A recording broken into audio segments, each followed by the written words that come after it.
So, Eric, I'm not going to lie. Today was a doozy. Dang.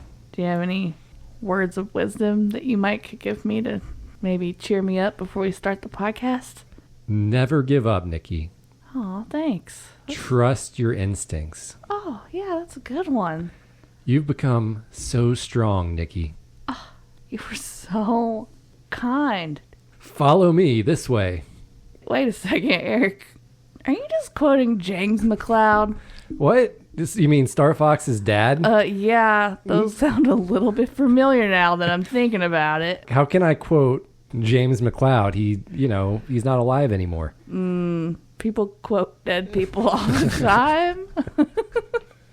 Eric. Yeah, you okay. Can't just be quoting video games for advice. I admit it. I steal all my best lines from James McLeod from Star Fox 64. This is Press Any Button. I'm Eric. And I'm Nikki. And today we're talking about Star Fox 64, also known as the Lylat Wars in the PAL regions. In some of the PAL regions. Oh, in some of the PAL regions. My bad. It is a 1997 3D rail shooter developed and published by Nintendo for the Nintendo 64. It is the second installment in the Star Fox series and a reboot of the original Star Fox for the Super Nintendo. Yeah, and that original Star Fox has been rebooted a number of times. Yeah? I think there's either 3 or 4 reboots of it. Or just 2 or 3, yeah. If it's good, I guess. What would be the reason of rebooting it that many times? It's a classic, I guess. Well, there was the N64 was kind of a reboot of the SNES version, but they added more stuff. And then I know they rebooted it for the Wii U and called it Star Fox Zero. Okay. And that isn't exactly a reboot either, but it's pretty close, pretty similar. So is the history going to be as crystal clear as all this stuff? Absolutely. Because right now I'm already confused. You're about to see clearly because the rain will be gone. All right. Clear the rain, Eric. Clear the rain.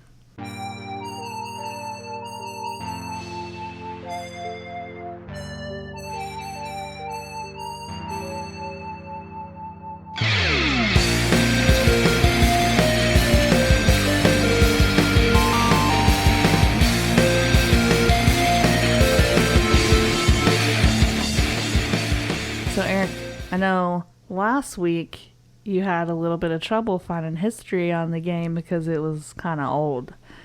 And this game is kind of old also. So, were you able to find a good amount of history? Yeah, there's a lot of stuff on this game. Cool. This is definitely a game that I hear about often. We watch a lot of video game content on YouTube, like a lot of countdowns and random stuff like that. And I feel like I've heard them talk about Star Fox games quite a bit. Yeah, and there's memes and stuff that have carried over from this game, like do a barrel roll. Yeah. Slippy crying for help. No! It's like, Fox, get the guy behind me. Yeah, Slippy. Yeah, poor Slippy. Oh, Slippy. But yeah, it's kind of embedded in our culture a bit, I feel like. And so, like many other great Nintendo franchises, Star Fox was created by Shigeru Miyamoto. Nice. What else? What other games did he do? Mario, Zelda. Oh. Some of the most classic Nintendo games. All the main games that, like, mean anything. Yeah. Okay. Yeah, so he's created some pretty valuable IPs, including this one. Cool. So how Star Fox kind of got created is that there is a shrine near Nintendo's headquarters in Japan, which Miyamoto would visit often. And that shrine has kitsune statues or fox statues. Oh, okay. And yeah, the statues were the inspiration for Fox McCloud.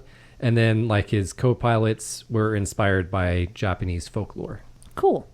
I'm not 100% sure why they have fox statues at some shrines, but I know like in some places they'll have like a key in its mouth and it like holds the key to like the grain storage. But yeah, I have no idea about the deeper meaning. Okay, you don't know if it's like a religious thing or anything like that? I mean, I think there's probably, if it's part of the shrines, there's probably religious reasons why they were there. Yeah, good point. So he just saw the fox and like was inspired and wanted to make a game with like a fox character. Yeah, and also the arches too. Like if you kind of notice in the game, there are a lot of arches you can kind of fly under and fly through. Yeah, there are. And those arches are kind of like at the shrines as well. Okay. So I think it was the combination of the fox statues and the arches. And then, of course, the Arwings you pilot in the game were inspired by X-Wings from Star Wars. And so I think that really kind of sums the series up. Cute animals plus Star Wars equals Star Fox. Oh, yeah. So did you kind of get that? It kind of seemed a little bit like a X-Wing. Now that you say it, yeah, and especially the scenes where you're like in space and you're flying through all these rocks and meteors and all the crazy stuff. Yeah. That definitely is Star Wars-ish.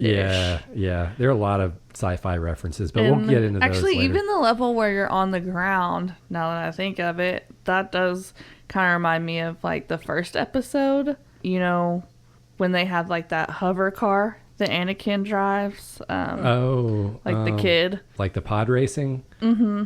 And, you know, they were in the desert, obviously, like in multiple of the Star Wars movies. They have kind of like a desert look to the environment. And there's a couple, the level where you're on the ground. Yeah, the Landmaster. Definitely kind of reminds me of that. I also got really strong, like, what is that arcade game at Blue Ghost? Is it Galactic? No, not Galactica. Galaga, where you have to shoot, like, you're basically the little spaceship at the bottom. Yeah, and you can only go left and right. And you are shooting all the little, like, space invaders and stuff. Yeah. Like, it reminds me of that game a lot, too.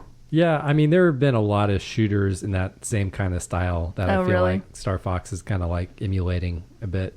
It's probably because I just played it not too long ago. And that's like my frame of reference. Yeah, true. Oh, and I just thought of this. Even the title of the game, Star Fox, Star Wars. I don't know why. I just now thought of that. But yeah, it definitely is what you said. Like all those things combined. Yeah, very heavily inspired by sci-fi movies, especially Star Wars. But yeah, so the original Star Fox came out for the Super Nintendo in 1993, and it was a huge success. It got great reviews. It sold millions of copies. And so Miyamoto and his team immediately started working on Star Fox 2. Mm-hmm. As one does when your game makes a whole bunch of money. Yeah, so sequel, obviously. Yeah. Like this did well. So by 1995, Star Fox 2 was basically finished, but Miyamoto made the call to cancel the game. Uh-oh. Was it not up to his expectations? Were they just taking way too long? What was going on? There were actually a couple reasons for this. Starting with Nintendo's competitors, the PlayStation and Sega Saturn both released in 1994 and were much more powerful than the Super Nintendo and better suited for 3D graphics. And this caused Star Fox 2 to look really dated in comparison. Yeah. And the second problem was the Super Nintendo itself. So the Super Nintendo doesn't have any built-in ability to handle 3D graphics. Okay. Miyamoto got around this with the original Star Fox by including a special chip in the game's cartridge called the Super FX chip. Miyamoto and his team designed Star Fox 2 around an upgraded version of the Super FX chip, which would have made the game more expensive than like a regular game at the time. Okay. So, like, instead of charging like $60 for it, maybe they had to charge like $80 or something. Yeah. And so when you combine the two, that it looked outdated and they would have had to charge a lot more for it than a regular game. I think Miyamoto just kind of saw the writing on the wall and was like, yeah, this probably isn't going to do as well. Yeah, and there's just like so much better competition out there for this kind of game. Yeah. Okay, I can see that. And then the final thing was the fact that, you know, they had the Nintendo 64 coming out soon. Like, its release was imminent. It was like in 1996 when it was finally going to release. Yeah. So they kind of scrapped a lot of what they did. In an interview, Miyamoto said that roughly 30% of Star Fox 64's gameplay came from the original game, roughly 60% came from the canceled sequel, and the remaining 10% was original work done during development. So... yeah, he's crediting over 90% of Star Fox 64 to being the first game plus the second game they didn't release and then a little bit, I guess, the newer graphics for the Nintendo 64. I mean, I guess it makes sense. You put all that work and all that thought into something that no one ever got to see or play. Yeah. You might as well not let it all go to waste. Yeah, it definitely makes sense to me. So Star Fox 64 is kind of a remake and kind of a sequel? Yeah, that's why Both? When we were talking about it at the beginning, we called it a reboot of the original. Yeah. It kind of is, it kind of isn't, because it kind of expands a good bit on the original. Yeah. Almost to the point where it's like, yeah, this is almost like a whole new game. I think they kind of did that again with Star Fox Zero. But So yeah, in particular, Miyamoto said all range mode, multiplayer mode, and the Star Wolf scenario all came from Star Fox 2. Nice. So the ability to kind of free fly around certain areas. Yeah. Yeah. So the first game, did you ever play the very first one? Oh, yeah. Yeah. Was it only a rail shooter? Yeah. Like you were never off the rails? Yeah, exactly. Okay. So this does sound like a pretty good follow-up to the original. It's like what you usually ask for, everything the original has, plus extra stuff added on to make it more interesting. So one new aspect of gameplay was the addition of levels that use the Landmaster tank and the Blue Marine submarine, which were conceived of by members of the development team in response to Miyamoto's suggestion that the game includes human-type craft. Okay. They just didn't want everything to be in space, I guess. Wanted some stuff to be on the ground. But I don't remember the water level. Did we play that? No, not together. Okay. That's on the hard route. It's like one of the third. Oh, yeah. I was actually, when we were going to do our video for the episode, I wanted to go all hard route, and then we kind of got off the path a little bit. That was probably my fault. Well, it was my fault because I was going to replay the stage, and then I accidentally clicked the wrong button. Oh, yeah. All right. So I never got to see the water level. Yeah, Dang it. You never got to see the submarine. You'll have to show me later. Yeah, we'll go back to it later. Okay. I actually really liked the variation of those two levels because it did add like another interesting aspect of gameplay where you weren't in the air. Yeah. To me, like, it was nice because, yeah, it did add some variance to the normal formula, but it also didn't go overboard with the amount that it was included. Yeah. It was kind of like a bonus for getting so far. It's like, oh, yeah, now you get to play this cool level that's different. Yeah. Yeah, the team originally intended the game to contain multiple underwater levels, but ultimately scaled back as they found that the underwater levels slowed down the pacing of the game. Okay. So yeah, originally there was more than one submarine level, but they're like, one's good enough. And it's okay. Like the Blue Marine level, like it's not my favorite level, but it is kind of a cool change of pace. Yeah. So Star Fox 64 was the first title to make use of the Rumble Pack peripheral. Rumble Pack. Yeah, which came bundled with the game in some instances, and that was the version of the game I had. I got the one with the Rumble Pack. That's pretty cool.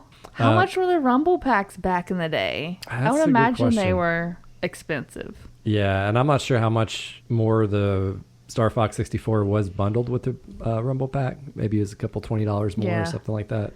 Which I must say, like, I didn't realize what a big deal the Rumble Pack was until you educated me. And now I know that it was a huge deal when it came out. Yeah, the controller that gave feedback, like, it shook the controller, and that didn't exist at the time. Makes it so much more realistic. Yeah, it makes it feel like you're in the game. Yeah. And now controllers just naturally kind of vibrate, so we don't really think about it. Exactly. That's why I was like, this was a big deal back then. Yeah. So Miyamoto stated that the development team struggled to utilize the Rumble Pack in a way that players understood, noting that during development, players were often confused as to why their controller was vibrating. Oh, really? Yeah. I thought it made sense. Yeah, I mean, I think their final version made sense, but I think he was talking about when they were trying to develop it, trying to figure out where to put the rumble at. So it was kind of tricky. Yeah, I could see that, like trying to decide exactly when and how long and all that stuff. So the game reportedly had a marketing budget of $7 million, which would have been quite a bit at the time.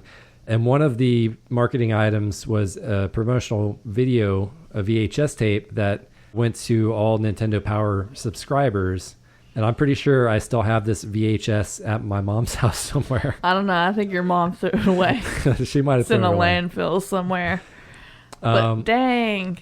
Yeah, but the tape featured 2 agents from Sony and Sega kidnapping Nintendo employees and interrogating them to find out information on Star Fox 64. And I remember it got me pretty hyped for this game. And I showed it to you the other day. And what did you think of it? It was pretty awesome. And I imagine, so they had $7 million to make this game. I would imagine. Promote the game. To promote the game? Yeah, that was just the promotional budget. $7 million just to promote? Yeah, that was their marketing budget. Whoa, that's insane. No wonder they were able to send out VHS tapes to like everybody. Because that is expensive. That's a lot of plastic, a lot of film. And then that's not even like counting how much they paid the actors, director, editor, and all that stuff to actually make the short film. Yeah, I like this. That is crazy. I like the short film too. It was kind of like a sketch. Like, it was pretty funny. Yeah. So $7 million is about $13.5 million in today's value. Wow. Yeah, that's crazy. That's an awesome budget to have for marketing. Oh, yeah. As someone who works in marketing, I feel like we always kind of get the shaft sometimes as far as the budget goes. But Nintendo does not play. Yeah. And I remember their marketing, like, that worked. Like, I was super hyped for this game when it came out. Yeah, you got it. Yeah. You bugged your parents enough to get them to buy it for you for whatever. I think it was probably like a birthday or Christmas or some holiday. Yeah. Flag Day. Flag Day. Second Christmas. Summer Christmas. Summer Christmas. That's what rich kids get. I never got second Christmas. You never got second Christmas. So in an interview post-release, Miyamoto said that while he was not 100% satisfied with the final version of Star Fox 64, he felt that the game made better use of the Nintendo 64's increased processing power than Super Mario 64. Cool. So what did you think about like the game graphically? Do you think it was better than Mario 64? I know you. No, I don't. Really? It was better than Mario 64. Graphically? Yeah. Because I think it looks way better than Mario 64. You do? Yeah. Why? There's just more detail in the graphics. Like what graphics? Like the bosses? Just the stages in general. Like there's a lot going on. I just feel like they don't really show the characters as much in this game. Like when they do show the characters, it's like just their head, because they're in a. Oh yeah, you're talking about the like, actual 3D models of the figures aren't that great. Yeah, just like the characters, and I thought, I don't know, I guess it looked okay, but I kind of like Mario 64 better. Graphically? Yeah. Yeah. Oh yeah. It might just be because it's like more colorful and cuter, I don't know. I thought Star Fox 64 was pretty colorful. Especially those kind of like green stages like Corneria and some of the other stages. I felt like it wasn't that impressive, but it could just be because I didn't play it right when it came out. I'm just not playing it today. Yeah. Or now. I mean, like 20 years later. You don't really have to justify 30 years later. Why you don't think it's better. It's fine. Well, I'm just like, is something wrong with my eyes? Clearly. So Star Fox 64 received critical acclaim and was one of the top-selling games of 1997, second to Mario Kart 64. It sold above 1 million units in the United States by the end of 1997, one of 5 Nintendo 64 games to do so. So that marketing campaign, all that budget, like that definitely paid off. Yeah, for sure. So do you know what the other games were? The other 5 Nintendo 64 games? No. I could guess. Mario you don't Kart. have to, but yeah, obviously Mario Kart. Ocarina of Time probably would have been up there. Probably Mario 64. I think that was 1996, though. Oh, okay. Yeah. It's hard to get all those years exactly right. GoldenEye would have been that around that time. I never played that one, but I hear about it all the time. Maybe Banjo-Kazooie? Okay, Anyways. Just speculating. Yeah. All right, so that's my history. So, question. Do you know how long it took to make the game? So, they started in 1995, and they finished in 1997. So okay, so about 2 years. Yeah, 2-ish years. All right. That's not too bad. That seems like pretty normal. Yeah. Cool. All right, so I got 4 fun facts for you. All right, let's go. All right, starting with fun fact number 1. Have you ever seen the British puppet show Thunderbirds? No. Have you? Have you, like, heard of it or anything? No. Okay, The only Thunderbird I know of is a car, I think. Okay. Pretty sure that's a car. So I actually went back and watched a little bit of it. Oh, you did? Well, just some clips. Okay. So it came out in the 1960s, and that's gosh. that's probably why we hadn't really heard of it. Probably. Yeah, it was a 1960s science fiction show made using marionettes. Nice. So like the puppets with the strings. Yeah, puppets with the strings. Team America took really heavy influence from its style of puppetry. Mm-hmm. The movie Team America? Yeah. So just picture that, but less crude. Oh, yeah, because it's the 60s. Yeah. Probably get the death penalty for doing, like, South Park humor in the 60s.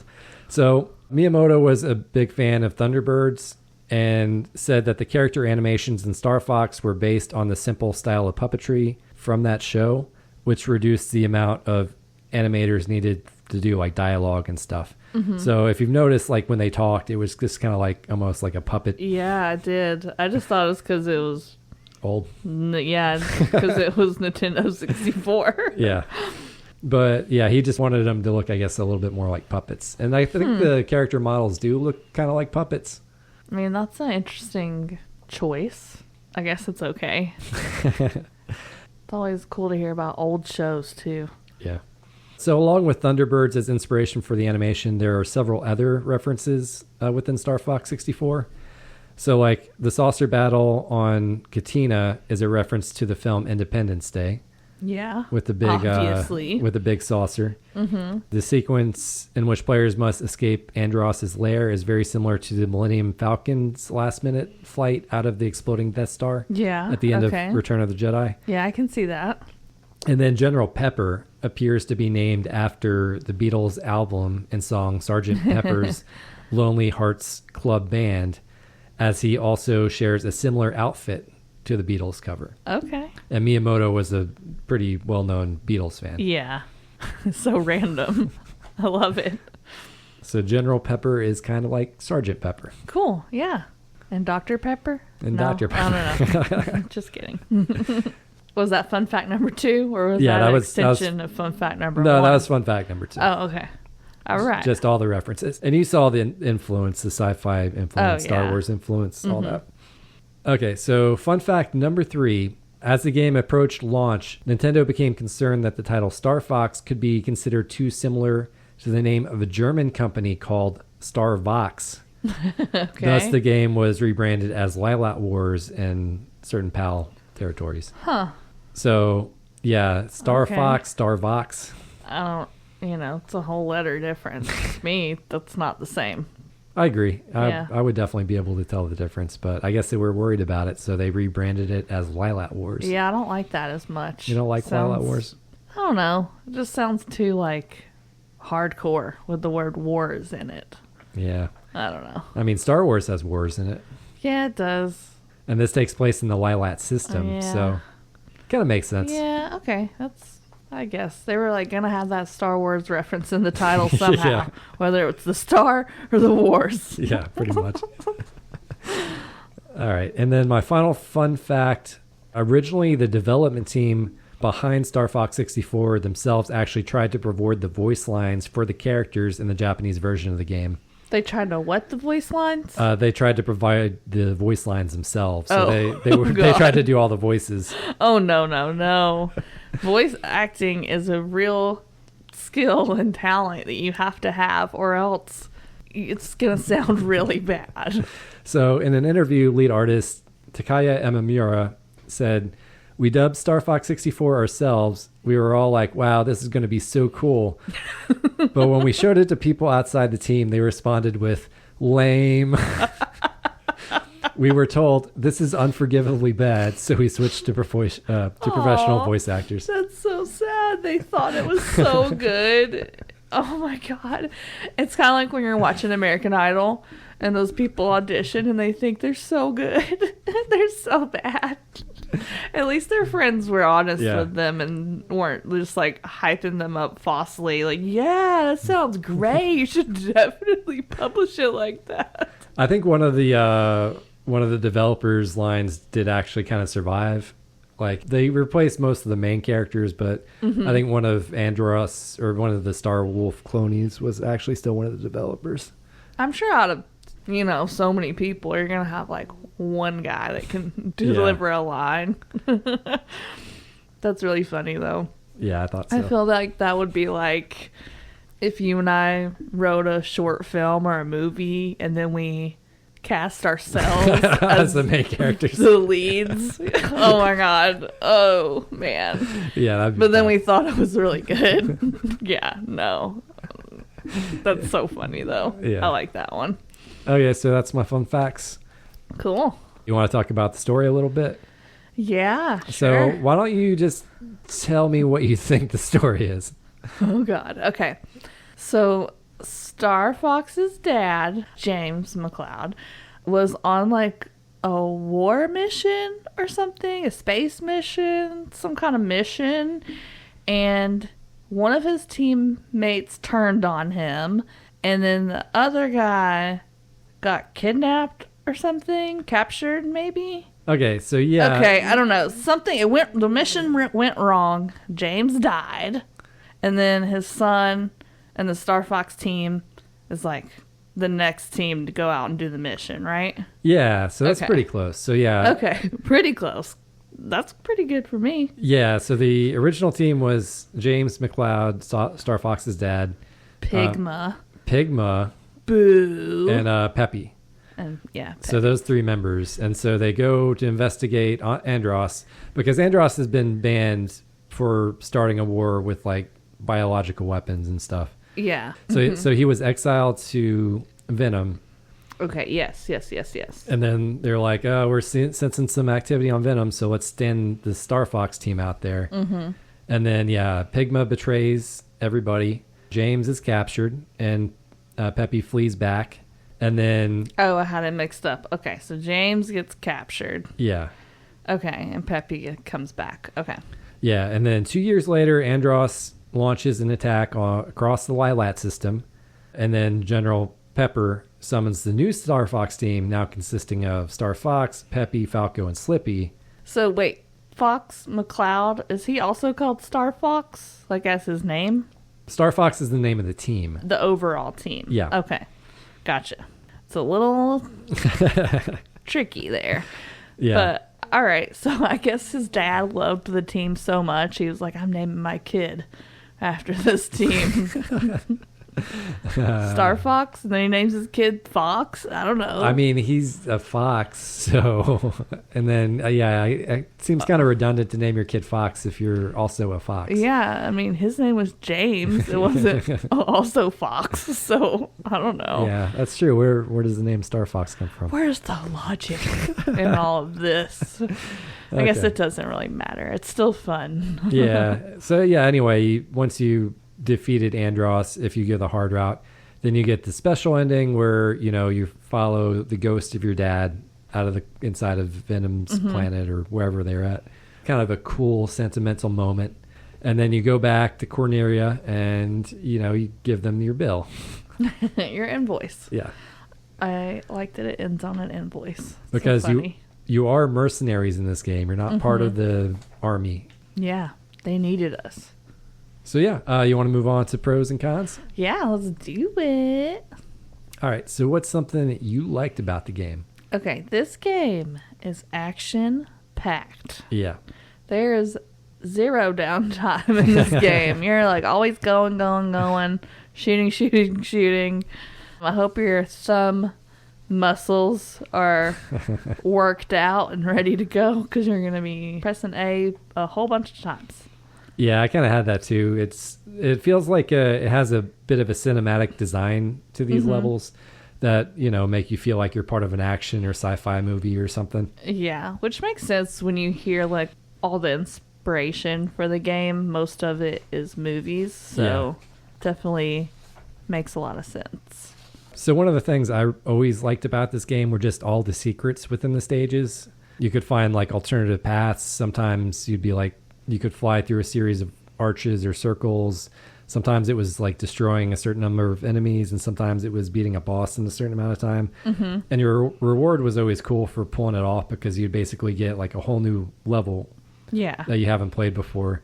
Because of course the first time, like, you're gonna keep going the easy route like almost every single time. You're like, how do I get to these other paths?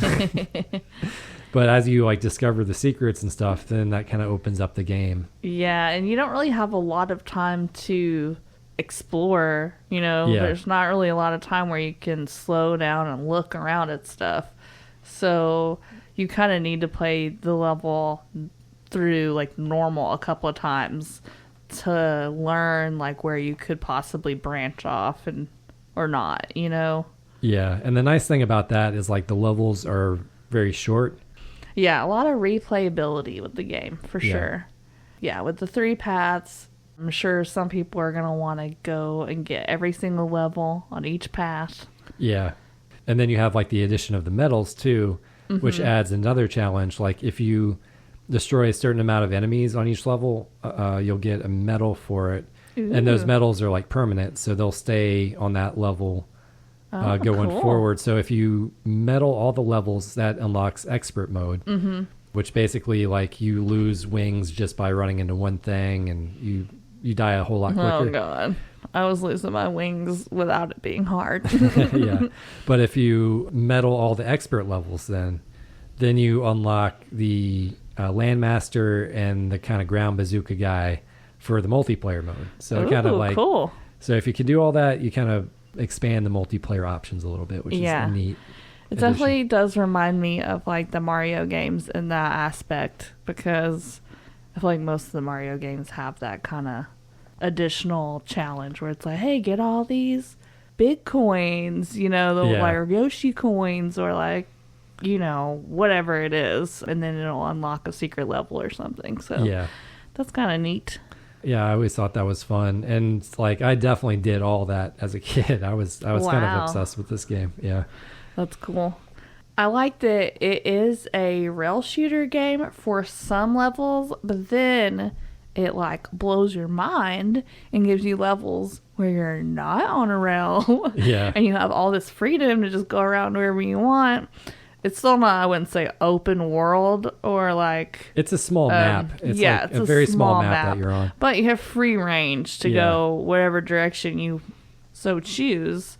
That was kind of cool the first time I played it, because I thought it was going to only be a rail shooter. But then it was like, oh, okay, this is more than that. Yeah, it kind of opens up. And those all-range mode definitely have a different difficulty curve than the on-rails part. Yeah.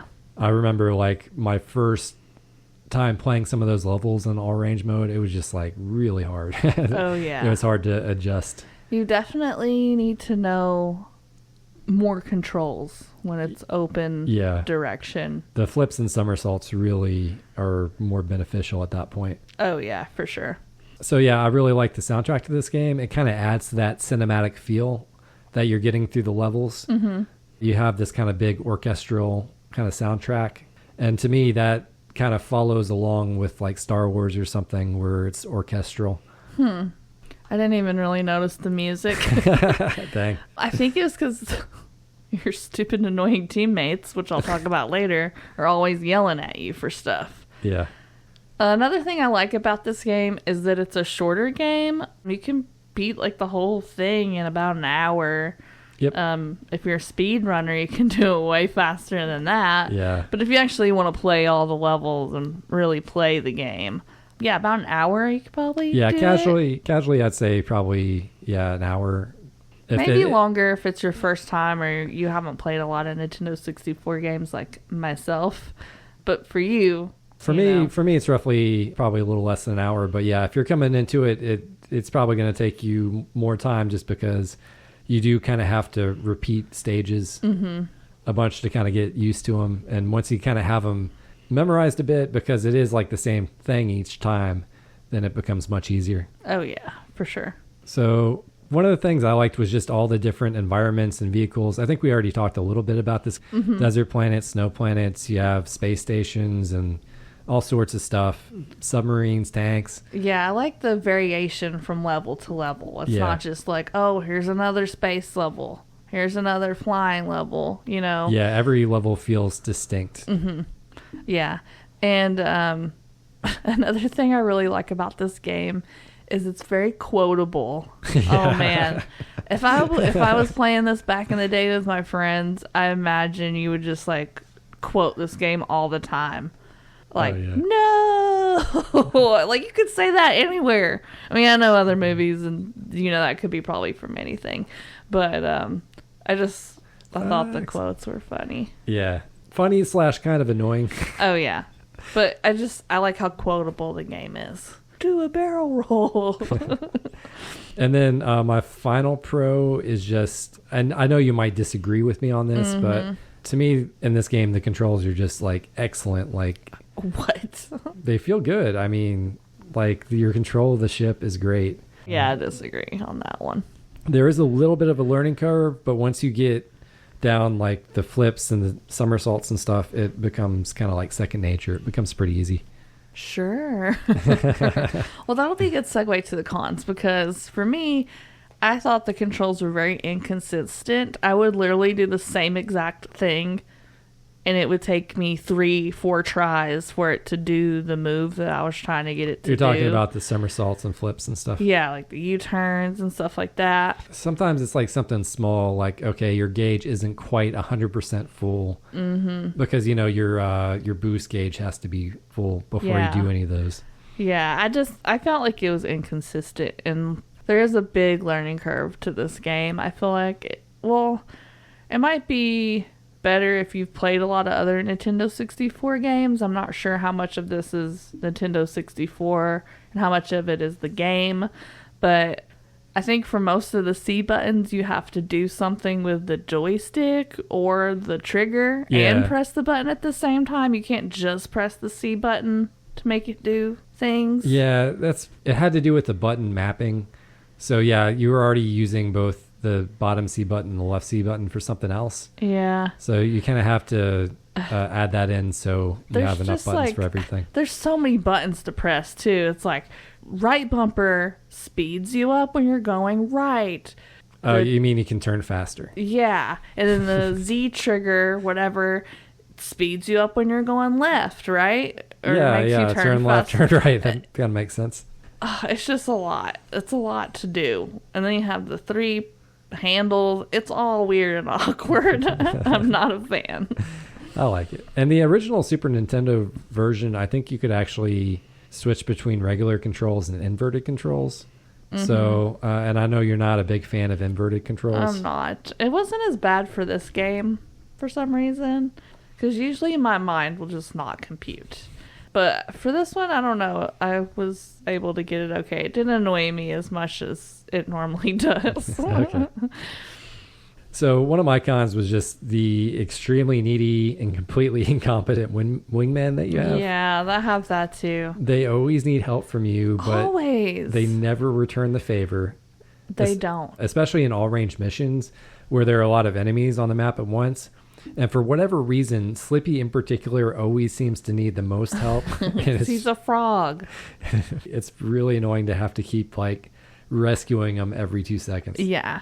And they could have at least given them more than one line of dialogue for variation. If they're going to be yelling at you every 1.5 second to help them, they could at least say it slightly differently. So you're not just having to hear the same dialogue over and over and over again. I will say that might have been a memory issue just because I don't know how much dialogue the cartridges could actually hold. Don't make excuses for them. Sorry. Yes, they should be punished for that, for their indiscretions.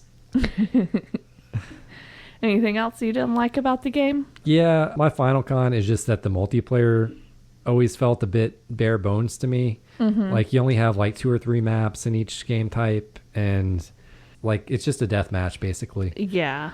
My con would be I wish that it was more co-op mode Yeah. instead of versus mode. Because as soon as I heard it was versus mode, I'm like, I don't want to play that with Eric. You played this game 5 billion times since Yeah. you were like a child. Yeah, you wouldn't have And, really had a chance. yeah, I'm like, I just started playing it. That does not sound fun to me. But if we could have both played the levels together and helped each other out, like, Yeah. I think that would have been really fun. It would have been super cool, but I think it would have been beyond the N64's hardware capabilities to do that. I guess so. They could do it now, though. Yeah, the other thing I didn't like was just the fact that it was like quadrants, like even if you were playing on 2-player. So like, Oh, yeah. you know, like if it's just the two of us playing against each other, like instead of just a top and a bottom, like it still divides the screen into 4 squares. Yeah, I It did just- not like that. It'll just have like a camera view on those other squares, and it's like, yeah, it doesn't really add anything. It was weird. Just like a weird, like outside, like fly-by camera view. Yeah. It's like, I don't guess it's just, know why. I'm just going to chalk that up to it being an old system and like Yeah. they couldn't do split screen and 4 screens. They could I don't because they know. did it with Mario Kart 64. I'm not sure why. I think they just got maybe lazy towards the end or something. Or like, hey, it's like, I don't have time to figure out how to program this. Yeah. You ready to get into some strategy? Sure. I'll go and start. Number 1 piece of strategy, do a barrel roll. Do a barrel roll. Do a barrel roll all the time. All the time, every time. Yeah, you deflect lasers, and it really does help you stay alive. 90% of the time it works all the time. No, I'm just kidding. Yeah, barrel rolls. Yeah, I wish I would have been better at the barrel rolls. Yeah. You weren't doing enough. You just got to keep tapping those Z and R buttons. Yeah. Never mind that your hands are getting tired. Oh my god, my thumb got so tired. Another thing is try to get all the power-ups Yeah. and health and stuff when you're flying. You'll see like sometimes it's little rings. They could be gold or silver. And then sometimes there's, what is it, just like a floating P? P? It says P on it, right, for power-up. No, there's these red orbs that say B on them for bomb. And Well, then yeah, there's those. But what's the other? I thought the other and one then said there's P on the them. ones that look like a ship that have an L on them for Oh, lasers. L. Okay, my bad. That's it. An L. For lasers. For lasers. Obviously. My bad. I thought it was P for power up. I'm just making things up.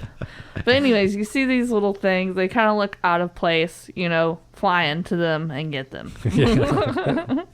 It's going to make things a lot easier. Unless you're intentionally trying to make the game harder, which then by all means skip them. Why would you do that? I'll say make sure you fly through the checkpoint circle. Yeah, checkpoint circle. Even if there's something that looks scary blocking it, like fire, We're not going to go there. it's definitely worth flying through anyway. That was the whole point. They did that on purpose because they knew that it would deter you from getting the checkpoint. And it did work for me. It's a trick. It was a trick. Another thing I have is there's a map in the bottom right hand of the screen, which is pretty helpful at seeing where you are in relation to your teammates and the enemies and everything else. Yeah, sometimes with some bosses that are like super tiny on those all range maps, it becomes a necessity to use that.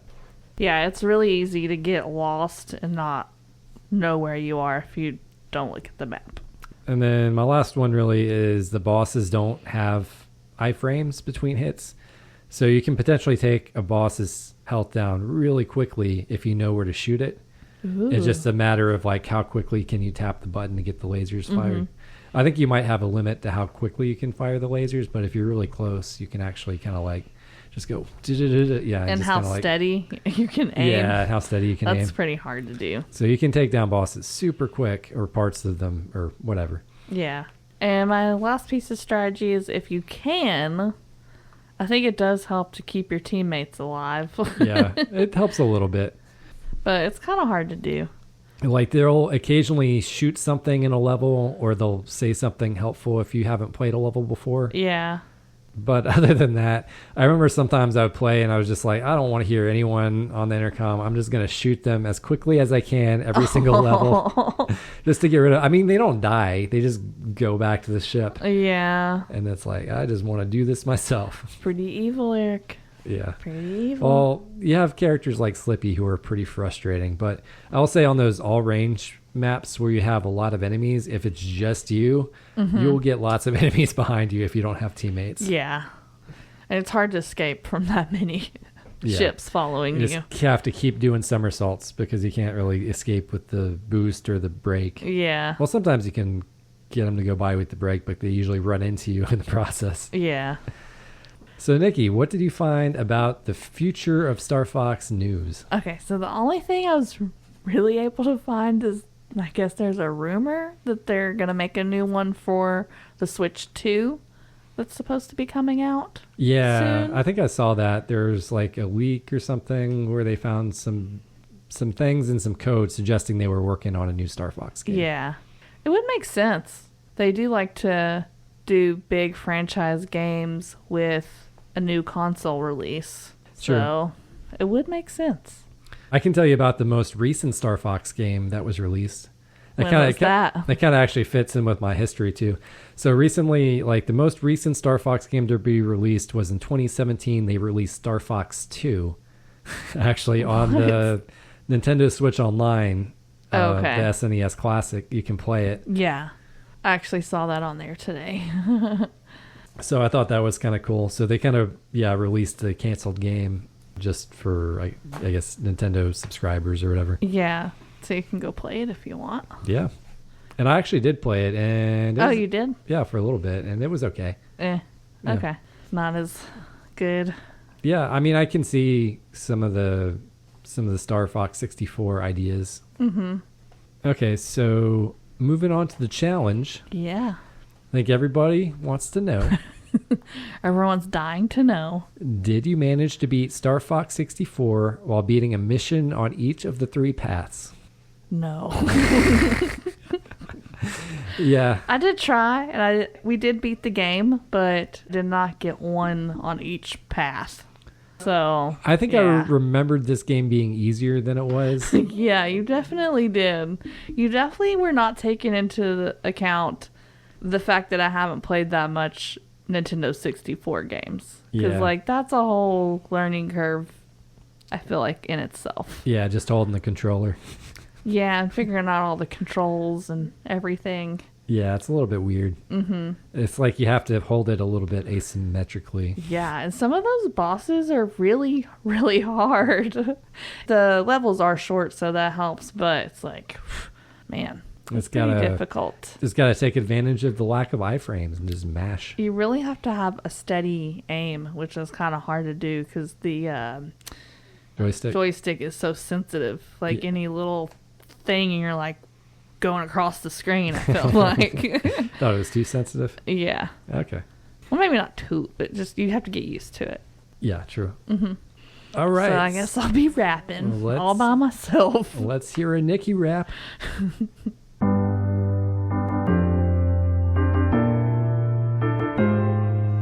Flying high like a dream. Why lie when I can gleam? I try, but I wanna scream. My cry, it's getting a bit extreme. Boy, bye, that's the theme. Go apply a new regime. You die without a redeem.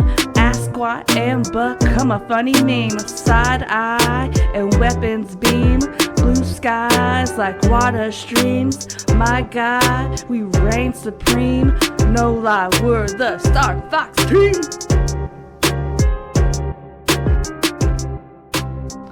Oh, Nikki rap. Yeah, so I tried to do something different on that one. Did you notice, Eric? Yeah, you're getting the early rhymes, beginning rhymes. First syllable rhymes. Yeah. You helped me out with that. You were like, you could do this. And I was like, okay, I'm going to do it. Nice. Trying to push myself. Yeah. To become a better rapper. Switching it up. Something I never thought would be an aspiration of mine. But here we are. Very nice. All right. So I assume you picked out a game and a challenge? Oh, yes, I did. And I picked it out today, very last minute. Because, well, honestly, I was thinking about picking Splatoon 3. But then I thought about it more. And I was like, it's like a little too similar to the Power Wash game.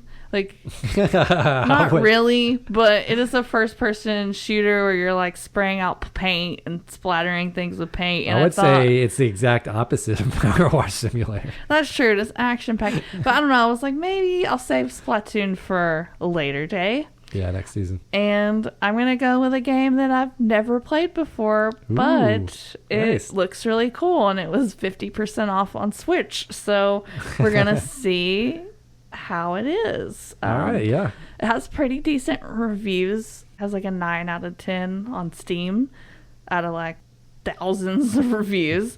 So we'll see if we like it or not. But it's called Night in the Woods. Have you ever heard of it? Night in the Woods? Mm-hmm. No. It came out in 2017, and it's a adventure video game, but from when I was looking up the challenge, I think it might be a bit of a dungeon crawler game also. So your challenge is complete at least 4 playthroughs of the game. Jeez, that's a lot of this game. It sounds like it, but from what I read, I think that's like pretty much what you need to do to beat the game is to play through it 4 times. So, okay.